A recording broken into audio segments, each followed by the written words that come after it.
From the moment Shedeur Sanders steps onto the practice field, there's a certain energy that follows him. His every move feels intentional. His passes glide through the air like he's been doing this all his life. Whether he's dropping back in the pocket or scrambling under pressure, there's an ease in how he operates that draws the eye of every coach, scout, and analyst. It's hard to ignore a player who not only plays well but plays with confidence, rhythm, and poise. He's not just out there going through the motions, he's out there trying to prove that he belongs, that he's worthy of the legacy that comes with his last name.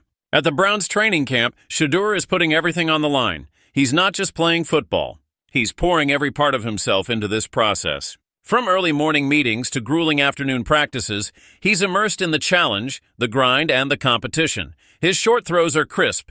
His long passes connect with precision. He moves like he knows exactly where the play is going and how it's going to unfold. It all seems effortless, like the game slows down for him while others rush to keep up. But here's where things get complicated. No matter how flawless Shedeur may look in camp, there's a question that still hangs heavy in the air. Has he truly been tested? Has he faced the kind of real adversity that separates prospects from pros? As much as fans love watching his highlights and coaches admire his progress, there's an undeniable truth. None of this will matter unless he can do it under real NFL pressure. Because right now everything is happening in a controlled environment. No real stakes, no elite defense trying to crush the pocket. No high-speed, high-stakes game moments that demand instant decisions and lightning-fast reactions. That's the environment where legends are born, and Shedeur hasn't stepped into that fire just yet. Critics are watching closely, and they're not holding back. They've seen talented quarterbacks dazzle in camp before, only to crumble once the real games begin. They point out that Shedeur hasn't taken enough snaps with the first team, that he hasn't been pushed to the edge by a defense that wants nothing more than to test his limits. They wonder how he'll respond when his first read isn't open, when the protection breaks down, or when he's got a veteran linebacker in his face in just seconds to decide. Those are the moments that will define his NFL career, not the ones where everything is going according to script. Then there's the pressure of his last name. Shedeur isn't just carrying the weight of his own dreams. He's also carrying the expectations that come with being Deion Sanders' son.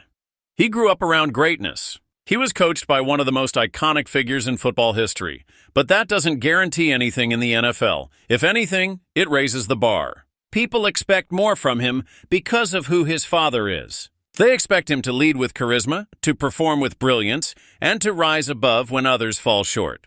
But none of that comes easy. Not in this league. Not against NFL defenses that are faster, smarter, and more physical than anything he's seen before. One of the biggest questions now is how he will handle the chemistry with his offense. Can he earn the trust of his teammates? Can he command the huddle, connect with his receivers, and make split-second decisions that win games? Can he do all of that while absorbing pressure from a defense that isn't interested in his potential, but in stopping him at all costs? Those answers are coming, but not yet. Because as of now, Shedeur Sanders is still in the preseason bubble, a world where mistakes can be corrected and pressure is simulated, not real. But that won't last forever. Soon, the moment will come. The lights will be brighter. The noise will be louder. The hits will be harder. And then we'll finally see what Shedeur Sanders is made of. Not just his arm strength or footwork, but his mental toughness, his leadership, and his ability to adapt. The NFL doesn't wait. It doesn't care about potential. It demands results. It demands greatness.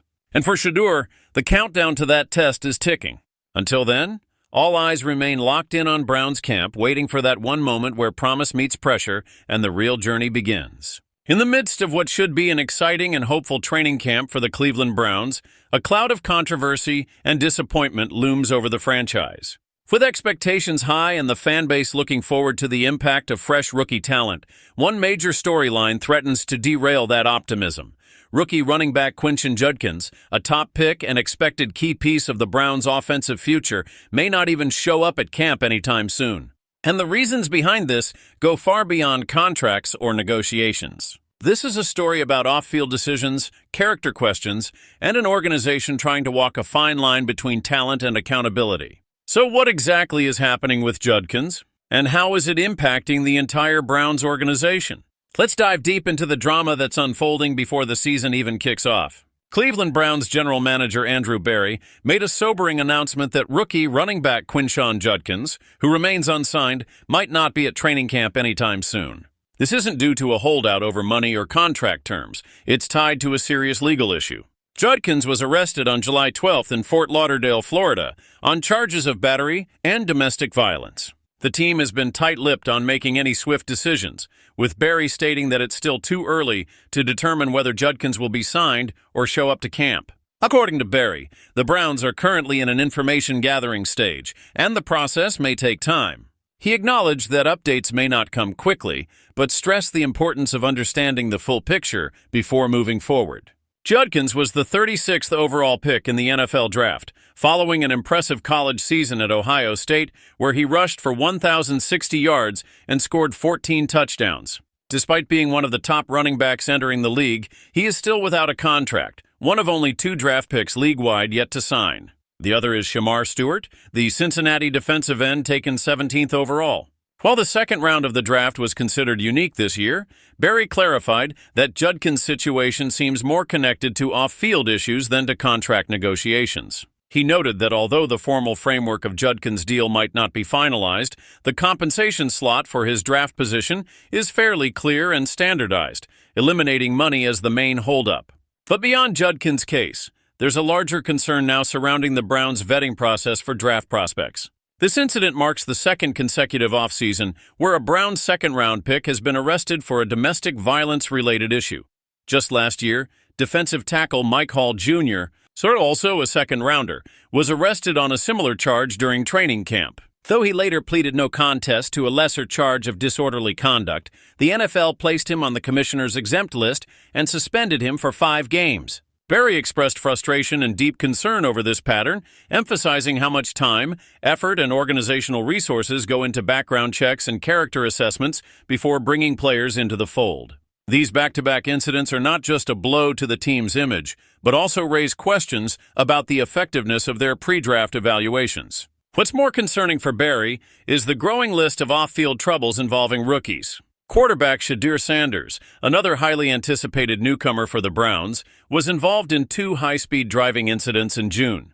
On June 5th, Sanders was stopped in Brunswick Hills for driving 91 miles per hour in a 65 zone. Just 12 days later, on June 17th, he was pulled over again, this time in Strongsville, for reaching 101 miles per hour in a 60-mile-per-hour zone on Interstate 71. Barry confirmed that he personally addressed the situation with Sanders, who joins a crowded quarterback room alongside Joe Flacco, Kenny Pickett, and Dylan Gabriel.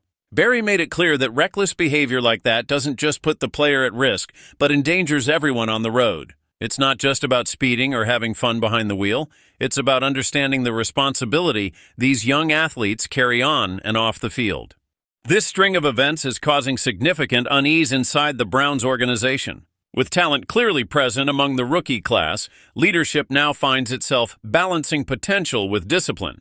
The concern isn't just about immediate consequences, but about the long-term culture and identity of the team. Andrew Barry's comments reflect the deep disappointment of seeing young players, who have been invested in so heavily, make choices that jeopardize their careers and the team's reputation.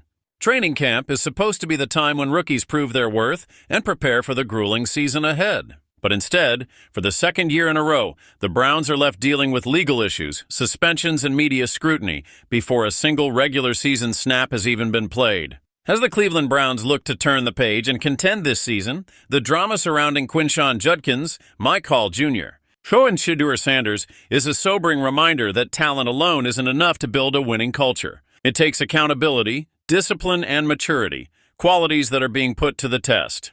Will the Browns front office take a firmer stance moving forward? Will these young players learn from their mistakes before it's too late? One thing is certain, the pressure is on, and the spotlight is only getting hotter in Cleveland. If you want to stay updated on how this all unfolds, make sure you hit that subscribe button, turn on notifications, and don't miss a second of the action. This is only the beginning.